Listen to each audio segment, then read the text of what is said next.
avoir un bilan. Quel bilan faites-vous de cette compétition du championnat national U15? Le bilan sur le plan sportif, mais le bilan aussi sur le plan organisationnel. Bien, je vous remercie aussi également pour l'opportunité que vous me donnez ici de m'exprimer déjà sur le tournoi qui vient de s'achever et certainement pour d'autres sujets qui vont vous venir en esprit. Je pense que je ne vais pas voler la vedette au comité d'organisation. Il appartient au comité d'organisation qui a préparé cette compétition, qu'il a également assuré de faire le bilan. Personnellement, je peux dire que j'étais là à l'ouverture et aussi maintenant à la clôture. Je peux dire que c'est une satisfaction au niveau personnel et au niveau du comité exécutif que je représente ici. Quand un tournoi des jeunes commence et se termine dans les conditions que nous avons tous vues cet après-midi, sans blessure grave, sans incident, je pense qu'il y a lieu d'être satisfait déjà à ce niveau. Et comme je le disais tantôt, il appartient au comité d'organisation de faire un bilan parce que je n'ai pas organisé avec eux, je ne suis pas à mesure de vous dire, de vous décliner la qualité de l'organisation, le nombre de buts, le nombre d'avertissements et tout ce qui tourne autour de cette organisation. Donc, une fois de plus, tournez-vous du côté du comité d'organisation pour avoir un bilan réel de l'organisation de ce. Oui, on peut parler d'événements ponctuels. Je pense que le tort vous revient, à vous, la presse. Ce tournoi se joue depuis plusieurs années. Et chaque année, il se joue à la même période, presque.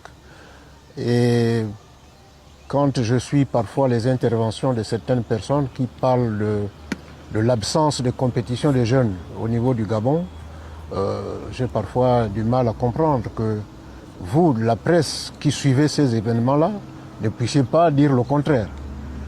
Par contre, certains journalistes vont dans le sens de ceux qui pensent que les compétitions des jeunes ne se jouent pas. Cette compétition, de moins de 15 ans ici à Lambaréné, se joue tous les ans. C'est tous les ans que cette compétition se joue. Et puis, bon, vous êtes là, la presse, la direction technique nationale et tous les techniciens. J'imagine que ce tournoi devait permettre aux clubs de première et de deuxième division, les clubs d'élite, de venir détecter des talents pour leurs écuries. Il faut reconnaître que les équipes de première division, de deuxième division également, pour la plupart n'ont pas des équipes de jeunes, n'ont pas des catégories de jeunes. Mais ces équipes-là engagent des joueurs gabonais. D'où viennent-ils ces joueurs gabonais? Ils viennent de ces compétitions. Moins de 15 ans, moins de 17 ans, moins de 20 ans, etc. Donc je pense qu'il vous appartient à vous, la presse aussi, de faire un bon relais des activités de la fédération pour que les gens sachent effectivement que la fédération organise des compétitions de jeunes et de façon régulière. Président, vous faites bien de relever que ces jeunes viennent de 9 provinces. C'est 180 jeunes qui étaient là, venant de 9 provinces de notre pays. Je pense qu'il faut tirer le chapeau déjà aux ligues provinciales qui organisent des compétitions des jeunes. Et ce sont ces compétitions des jeunes, en l'occurrence le tournoi de moins de 17 ans, qui regroupe donc les équipes provinciales de la catégorie. Maintenant, qu'est-ce que nous faisons derrière? Nous, au niveau de la fédération, avec la direction technique nationale, après chaque tournoi de moins de 15 ans, nous, au niveau du comité exécutif, nous instruisons la direction technique nationale de tirer les 50 meilleurs de chaque groupe. Et ces 50 meilleurs sont répertoriés au niveau de la Fédération gabonaise de football, notamment au niveau de la direction technique nationale. Et ce sont c'est dans ces 50 que nous prenons les 20 qui participent aux compétitions sous-régionales. Vous savez que depuis près de 3-4 ans, la Confédération africaine de football a initié un tournoi de moins de 15 ans. Et ce tournoi se joue de façon nationale, sous-régionale et continentale. Donc chaque année, notre équipe de moins de 15 ans participe au tournoi organisé par l'Union des fédérations de football d'Afrique centrale. Et ce sont ces joueurs-là qui sont issus justement de ce championnat de moins de 15 ans qui y participent.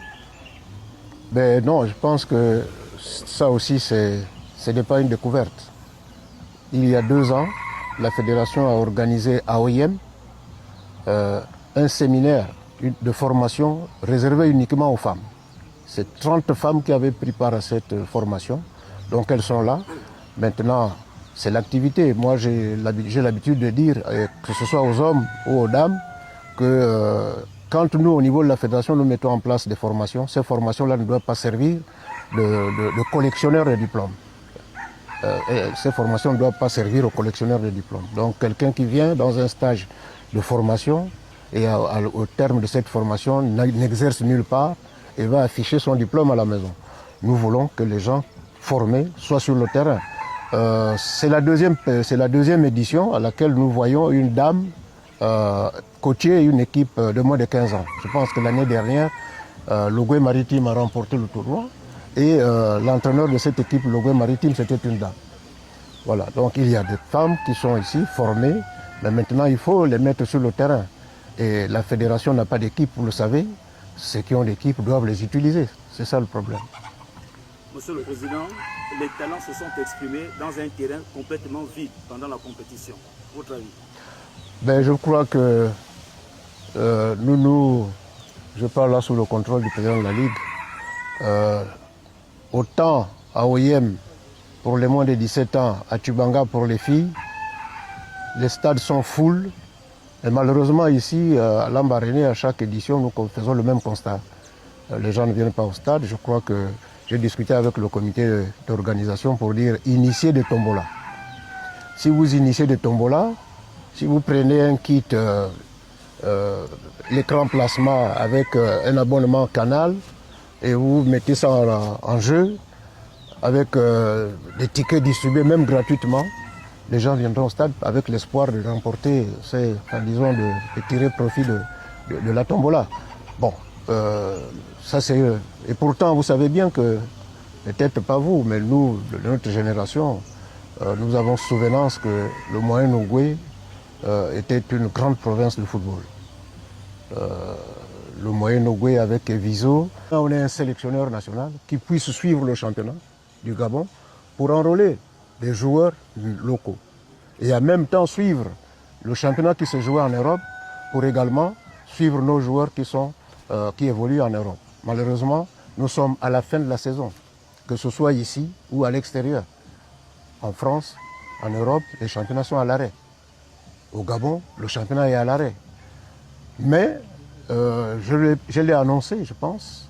Je l'ai annoncé, le recrutement se fera. Le dernier délai, je reste sur mon délai, le 15 juillet. Je ne veux pas dévoiler le nom de l'entraîneur ici, mais soyez-en rassurés que le 15 juillet, vous aurez le nom du nouveau sélectionneur de l'équipe nationale du Gabon. Monsieur le Président, on parle d'un Portugais. Merci, Président. Je crois qu'on est à la fin. Juste sortir par là. Monsieur le Président, les jeunes qui ont joué ici, ceux qui n'étaient pas là sélectionnés, vous regardent sûrement. Quel message pour eux? Le message pour eux et pour tout le monde, c'est de dire que le football des jeunes, c'est un football de développement. Aujourd'hui, l'Angouni a gagné, c'est bien, mais ce n'est pas forcément ça l'objectif. Moi, l'objectif, c'est qu'il y a 180 jeunes qui arrivent ici. Si, de moins de 15 ans, bien sûr, l'année prochaine, ils vont évoluer pour aller jouer à OIM, dans les moins de 17 ans. Si, à 23 ans, 24 ans de ces jeunes, j'ai 30 qui arrivent en élite, c'est la plus grande satisfaction pour moi. Ce n'est pas gagner maintenant, mais c'est de gagner dans le temps. Voilà un peu le message que j'ai. Ce que je disais d'ailleurs au capitaine du Wellington pour lui, tu as perdu un match, mais ta carrière commence.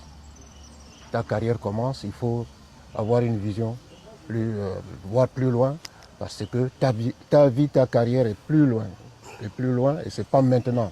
Ça, ce n'est qu'un début. Tu as perdu ce match, tu gagneras certainement le prochain. Donc, vraiment, c'est un football de développement que les gens ne s'attendent pas, que ce soit sur le plan local, que ce soit sur le plan international. On peut aller jouer le tournoi de l'UNIFAC et le perdre avec les moins de 15 ans, Mais ce n'est pas l'essentiel pour nous. L'essentiel, c'est est-ce que ces jeunes que nous avions, les 30 jeunes que nous avons aujourd'hui, les 30 jeunes que nous avons aujourd'hui, au finish, quand ils auront 25 ans, on aura au moins une quinzaine de 30. C'est ça le but. Merci bien, monsieur le président. Monsieur le Président, Oui. le tournoi d'OIM, comment ça se prépare pour la semaine prochaine? Retournez-vous du côté du comité d'organisation. De toute façon, ce qui est prévu, c'est qu'il démarrera à la date prévue. Le tournoi démarrera à la date prévue.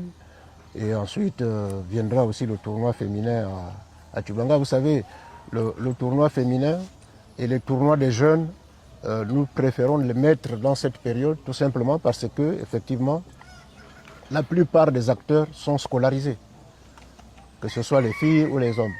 Ils sont scolarisés à moins de 15 ans, à moins de 17 ans, on est à l'école. Les filles encore, c'est peut-être, je dirais, la cerise sur le gâteau parce que toutes les filles qui jouent au football dans notre pays sont scolarisées. Donc la meilleure période, c'est celle des vacances. Voilà. Okay. Merci.